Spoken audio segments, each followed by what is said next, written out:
رسول مجتبی کہیے، محمد مصطفیٰ کہیے۔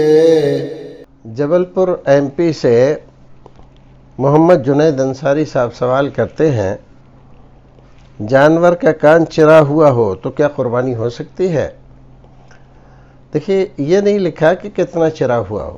اگر معمولی سا اس میں کوئی شگاف لگ گیا، عام طور پر یہ ہوتا ہے کہ جب جانور، خاص طور سے بکری، اور بکریوں کی الگ الگ نسلیں ہوتی ہیں اور ان میں بعض نسلوں کے کان کافی بڑے بڑے ہوتے ہیں، اور جب وہ جھاڑ جھنکاڑ میں اور جھلبیریوں میں چرنے کے لیے جاتے ہیں تو ان کے کان کسی کانٹے وغیرہ سے الجھ جاتے ہیں، جس کی وجہ سے وہ کٹ جاتے ہیں۔ ایک دو کٹ جل لگ جاتا ہے، کبھی کبھی زیادہ کٹ لگ کر اس میں خون بھی نکل آتا ہے۔ تو اس طرح کے جو کٹ ہوتے ہیں چھوٹے موٹے، اس سے کوئی فرق نہیں پڑتا، اور یہ نارمل بات ہے۔ حدیث میں جو ذکر کیا گیا ہے وہ ایسے کان چرے ہوئے ہیں جو زیادہ ہو اور دیکھتے ہی نظر آئے کہ اس کا کان چیر رکھا ہے۔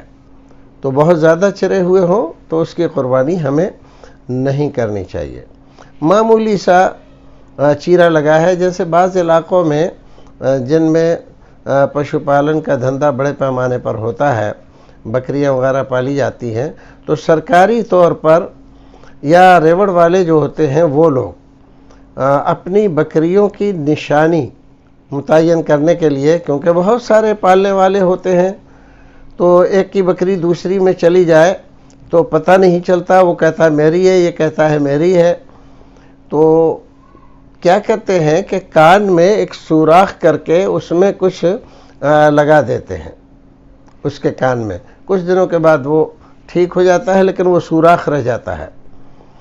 تو یہ پہچان کے لیے ہوتا ہے کہ یہ فلاں چرواہے کی ہے یا فلاں کمپنی کی ہے۔ اس طرح کا اگر سوراخ ہے اس میں، یا ہلکا سا چیرا لگا دیا ہے اوپر نیچے دائیں بائیں کہیں پر، تو اس سے کوئی خاص فرق نہیں پڑتا ہے۔